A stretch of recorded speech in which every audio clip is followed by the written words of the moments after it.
નમસ્કાર મિત્રો, અમારી યુટ્યુબ ચેનલમાં તમારું હાર્દિક સ્વાગત છે। અમારી ચેનલમાં નવા હો તો લાઈક, શેર, સબસ્ક્રાઈબ જરૂર કરી લેજો। અમે તમને અવનવી કહાની જણાવતા રહીશું। તો શરૂ કરીએ આજની આ કહાની। અમારી આ કહાની તમને કેવી લાગી એ કોમેન્ટ બોક્સમાં જરૂર જણાવજો। ભારતીય વેદ અને પુરાણોમાં ઉલ્લેખ જોવા મળે છે કે આ પૃથ્વી ઉપર 4 યુગ વીતશે, જેમાં સતયુગ, ત્રેતાયુગ, દ્વાપરયુગ અને કળયુગનો ઉલ્લેખ છે। તો આજે વાત કરવી છે આવા જ ભયાનક કળયુગની કે જે સાંભળતા જ તમારું શરીર ધ્રુજવા લાગશે અને પગની નીચેની જમીન પણ ખસવા લાગશે। આપણા શાસ્ત્રોમાં ઉલ્લેખ છે આ કળયુગનો, તેમજ હજારો વર્ષ પહેલાં જણાવ્યું હતું કે કેવું હશે આ કળયુગ, કેવું હશે આપણું ભવિષ્ય, કેવું હશે કાલ કળયુગમાં લોકોનું વર્તન કેવું હશે। તો આવા ઘણા બધા પ્રશ્નો છે કે જેના જવાબ હજુ સુધી ઉલ્લેખવામાં નથી આવ્યા। તો ચાલો જાણીએ શું છે આગમનના એંધાણ। જ્યારે આખી દુનિયાની રચના કરવામાં આવી ત્યારે ભગવાન બ્રહ્માને, પિતા વિષ્ણુને પાલન કરતા અને શિવને સંહાર કરતા ગણવામાં આવ્યા છે। ત્યારે 4 યુગની વાત કરવામાં આવી હતી, જેમાં પહેલું સતયુગ, પછી ત્રેતાયુગ, દ્વાપરયુગ અને છેલ્લે કળયુગનો ઉલ્લેખ આપણા પુરાણોમાં કરવામાં આવે છે। એવું મનાય છે કે કળયુગના સમાપ્તિ સમયે મોટો પ્રલય આવશે, જેનાથી પૃથ્વી જળમગ્ન થઈ જશે। સૌથી પહેલા મહર્ષિ વેદવ્યાસજીના કથન મુજબ કળયુગમાં વર્ણન વ્યવસ્થા એટલે કે બ્રાહ્મણ, ક્ષત્રિય, વૈશ્ય અને શુદ્ર એમ 4 વર્ણોમાં વિભાજિત થશે। તેમજ આનાથી લોકશાહી રચાશે અને જ્ઞાતિવાદ દ્વારા લોકોનું શોષણ કરવામાં આવશે। ત્યારના સમયમાં આશ્રમ કે ગુરુકુળ નહીં રહે, તેમજ વેદ મંત્ર નહીં કરવામાં આવે, લગ્નને ધર્મ સાથે જોડવામાં નહીં આવે, છૂટાછેડાનું પ્રમાણ વધતું જશે, ગુરુ શિષ્યમાં ભેદ નહીં જણાય, તેમજ શિષ્ય ગુરુનો અનાદર કરશે, સંતાન પોતાના ધર્મથી ભટકશે અને વૃદ્ધાશ્રમો ખોલવામાં આવશે। કોઈ ઊંચી જ્ઞાતિમાં જન્મે કે નીચી જ્ઞાતિમાં માત્ર શક્તિશાળી અને પૈસાવાળાને રાજ મળશે। લોકો કર્મ પણ પોતાનું મુજબ કરશે, જેમાં પૈસા, ઉપવાસ, મહેનતને ધર્મ માનવામાં આવશે। તેમજ થોડા પૈસા મળતાની સાથે તેમનામાં અભિમાન આવી જશે। સ્ત્રીઓમાં પોતાના વાળનો અભિમાન આવશે, સોનું તેમજ હીરા લુપ્ત થશે અને સ્ત્રીઓ પોતાના વાળથી સંપૂર્ણ શણગાર કરશે। કળયુગમાં યુવતીઓ ધનવાન માણસને પતિ બનાવશે, તેમજ ગરીબ પતિને તર છોડી દેશે। પૈસાનો વધુ પડતો ઉપયોગ તો ઘર બનાવવામાં જ પૂરો થશે, જેના લીધે દાન પુણ્યનું મહત્વ ઘટશે અને આખી ધરા ધનના સંગ્રહ ઉપર જ ટકશે। પૈસાના ખોટા ઉપયોગ મોજ મસ્તી અને મનોરંજનમાં કરવામાં આવશે, તેમજ ધર્મ કર્મના કામમાં પૈસા વપરાશે નહીં। કળયુગની યુવતીઓ પોતાના મુજબ જીવન વિતાવશે અને તેનો સ્વભાવ તેમજ આચરણ વિલાસી બનશે। તે અનીતિથી અને બીજાનું અહિત કરવામાં પણ પછી નહીં ફરે। કળયુગમાં પૂર અને સૂકા દુકાળ જેવી પરિસ્થિતિ મોટે ભાગે સર્જાશે। માનવને જીવનમાં ક્યાંય પણ ચેન નહીં પડે।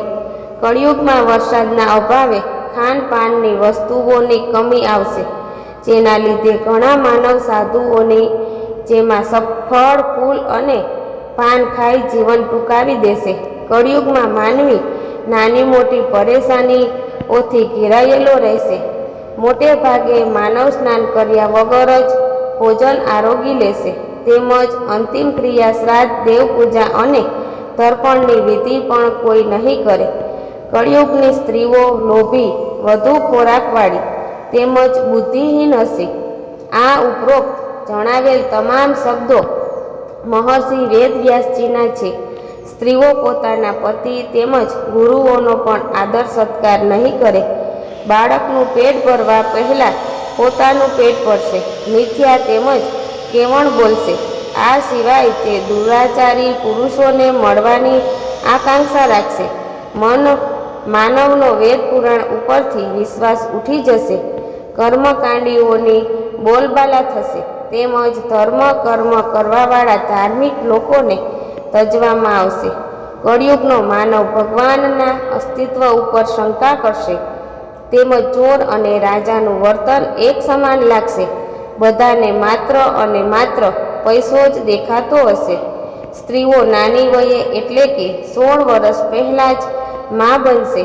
ગૌ હત્યા જેવું પાપ વધે છે, જેના પરિણામે ગૌ માતાની સંખ્યામાં ઘટાડો આવશે.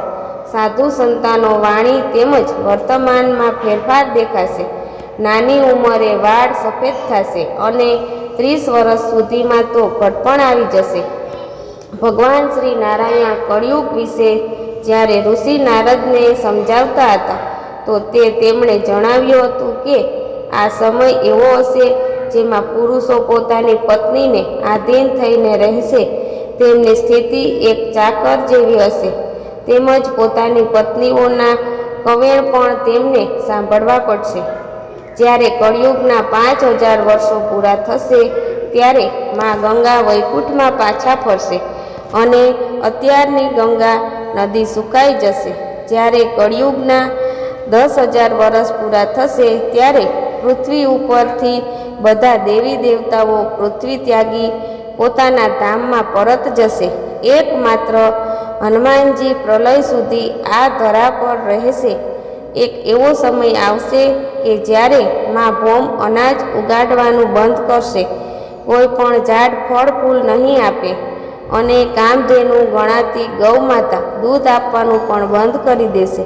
ધાર્મિક કાર્યો ઓછા થશે, બળવાનનું રાજ ચાલશે, તેમજ સમાજમાં કોઈ વ્યવસ્થા નહીં હોય અને આખો સમાજ હિંસક બની નાની નાની વાતોથી એકબીજાના વિરોધી બનશે.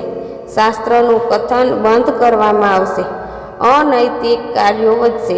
ભાઈ ભાઈમાં પ્રેમ નહીં, દુશ્મનાવટ વધશે. સ્ત્રી પુરુષ અધર્મ આચરશે. લગ્ન જીવનની કિંમત અને તેના સંબંધો ખોવાઈ જશે. સ્ત્રી પુરુષ બંને વ્યભિચારી બનશે. ચોરી કરનારની સંખ્યામાં વધારો થશે અને ખરાબ નીતિથી કમાવાવાળા વધશે. પુરાણો મુજબ કળિયુગનો સમયગાળો 4,32,000 વર્ષોની છે અને તેમાંથી અત્યારે તો ખાલી 8,000 વર્ષ પૂરા થયા છે. કળિયુગને પણ 4 ભાગમાં વિભાજિત કરવામાં આવ્યું છે, જેમાં એક ભાગ 1,08,000 વર્ષનો રહેશે. આપણે હજુ આ ભાગમાં જીવીએ છીએ અને આપણે અત્યારે આ ઉપર જણાવેલા તથ્યોના અનુભવ કરીએ છીએ. અત્યારે જ તમે જોશો કે ધર્મ કર્મના કામ બહુ ઓછા થાય છે. જ્યારે આ એક ભાગ વીતશે પછી તો ભગવાન કોને કહેવાય એ વાતનું પણ ધ્યાન નહીં હોય અને ભગવાનને સૌ કોઈ ભૂલી જશે. કોઈ પણ વ્યક્તિ પોતાના ઘરમાં દેવી દેવતાઓની છબી પણ નહીં રાખે. આ રીતે જ્યારે બધા વર્ષો પૂરા થશે અને છેલ્લા દાયકામાં માનવનું જીવન તકલીફોથી ભરેલું હશે, આકાશ પાતાળ એક સમાન લાગશે. પ્રદૂષણને લીધે દૂષિત થયેલું વાતાવરણ, અગ્નિવર્ષા વરસશે, તેમજ 5 તત્વો જેવા કે પૃથ્વી, વાયુ, જળ, આકાશ અને અગ્નિ પ્રલયને આમંત્રિત કરશે. અત્યારે તો હજુ શરૂઆત જ છે, હજુ તો ઘણા વર્ષો બાકી છે, પરંતુ આપણે આપણી આ બાજુ આ બધું જોઈએ છીએ, પણ આના કરતાં પણ વધારે કપરો સમય આવશે. ત્યારે માત્ર ને માત્ર ભગવાન ઉપર વિશ્વાસ રાખનારા બચશે, બાકી તો આ કળિયુગનો કોળિયો બનશે. વિષ્ણુ પુરાણમાં ઉલ્લેખ છે કે જ્યારે આ પ્રલયનો સમય નજીક આવશે ત્યારે ભગવાન વિષ્ણુનો આ પૃથ્વી ઉપર કલ્કી અવતાર થશે અને તેમના ભક્તોનો ઉદ્ધાર કરશે. તો માત્ર પ્રભુ ઉપર વિશ્વાસ રાખી સારા કર્મો કરતા જાઓ, તેનું ફળ આપવા હરિ પોતે આવશે.